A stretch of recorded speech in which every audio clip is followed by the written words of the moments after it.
کار خود بدست خود، اپنا کام اپنے ہاتھوں سے کرنا۔ دو بلدرچین باجوجہ ہائے خود، بلدرچین بٹیر باجوجہ ہائے خود اپنے چوزوں کے ساتھ درکش تزاری زندگی می کردند۔ ایک کھیت میں رہتے تھے۔ روز ہا دن کے وقت بے صحرا میں رفتند، صحرا میں چلے جاتے، و شب ہا اور رات کو بے لانۂ خود اپنے گھونسلے برمی گشتند واپس آ جاتے تھے۔ وہ جوجہ ہا سپردہ بودند، انہوں نے اپنے چوزوں سے کہہ رکھا تھا کہ ہر چے در روز بینند و شنونت، ہر روز جو کچھ تم دیکھو اور سنو، شب بے آنہا بگویند، رات کے وقت وہ ہمیں بتاؤ۔ شبی ایک رات جوجہ ہا بے پدر و مادر خود گفتند، ایک رات چوزوں نے اپنے باپ اور ماں سے کہا، امروز آج صاحب کشتزار کھیت کا مالک پسرش را نزد ہمسایہ ہا فرستاد۔ کھیت کے مالک نے اپنے بیٹے کو نزدیکی ہمسائے کی طرف بھیجا و خواہش کرد اور تمنا کی کہ فردا کل حاصل کہتے ہیں حاصل ہونے والی شے کو، یہاں پہ جو کھیت کی آمدنی ہے، جو کھیت کی فصل ہے وہ مراد ہے۔ حاصلش را درو کنند، کہ کل فصل کو کاٹ لیں۔ مادر جوجہ ہا گفت، چوزوں کی ماں نے کہا، نہ ترسید، مت ڈرو، فردا کسی برائی درو نخواہد آمد، کل کوئی بھی کٹائی کے لیے نہیں آئے گا، ولانۂ ما، اور ہمارا آشیانہ یا ہمارا گھونسلہ خراب نخواہد شد، خراب نہیں ہوگا۔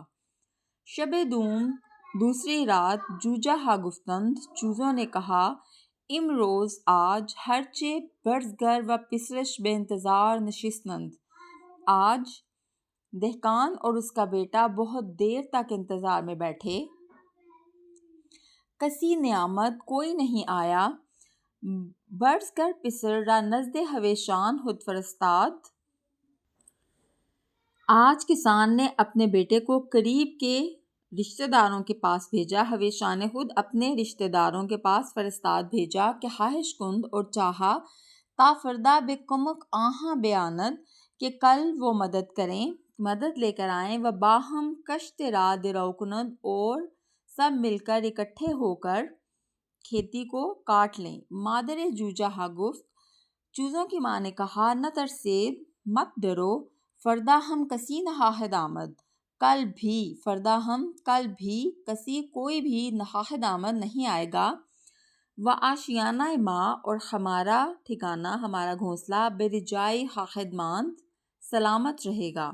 شب سوم تیسرے شب جوجہ ہا گفتند، چوزوں نے کہا، ہویشان برزگر ہم نے آمدند، کسان کے رشتہ دار بھی نہیں آئے، و کسی بے او کمک نہ کرد، اور کسی نے اس کی مدد نہ کی۔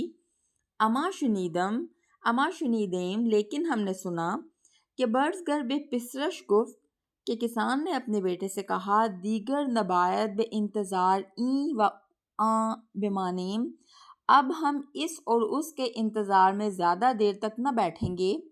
داسہا را تیز میکنیم، اپنی درانتیاں تیز کریں، و فردا خودمان کشتزار را درو میکنیم، اور کل اپنی کھیتی کو خود کاٹ لیں۔ مادر جوجہ ہا گفت، چوزوں کی ماں نے کہا، دیگر جائی ماندن نیست، اب یہاں مزید رہنے کی گنجائش نہیں ہے، فردا کل لانۂ ما، ہمارا گھونسلہ خراب میشود، اجڑ جائے گا۔ باید ہرچے زود تر بے فکر آشیانہ دیگری باشیم، اس لیے اب جلد از جلد ایک نئے گھونسلے کی فکر کرنی چاہیے۔ جوجہ ہا تعجب کردند، چوزوں نے تعجب کیا، و از مادر دلیل حرفش را پرسیدند، اور اپنی ماں سے اس کے الفاظ کی وجہ پوچھی، دلیل وجہ۔ مادر گفت، ماں نے کہا، تا وقتی کہ اس وقت تک دہقان بے امید این و آ نشستہ بود، جب تک کسان اس کی اور اس کی ان سب کی امید پہ بیٹھا رہا، برائی ما خطری وجود نداشت، ہمارے لیے خطرے کا وجود نہ تھا۔ اما ہمین کے، لیکن جوں ہی کہ قرار شد طے پایا، خود شکار را انجام بدہد، کہ اپنا کام اپنے ہاتھوں سے انجام دیں۔ فہمیدم میں نے سمجھ لیا، این جا دیگر جائیے ماں نیست، کہ یہ جگہ اب مزید ہماری نہیں ہے۔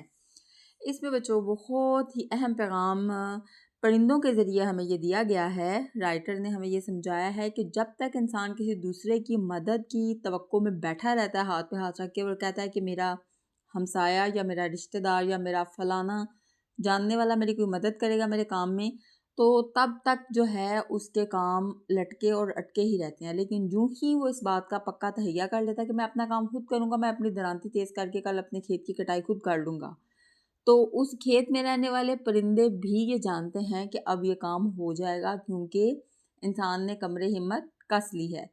اس لیے اس لیسن سے ہمیں یہی سبق ملتا ہے کہ اپنا کام اپنے ہاتھ سے کرنا ہی اچھا۔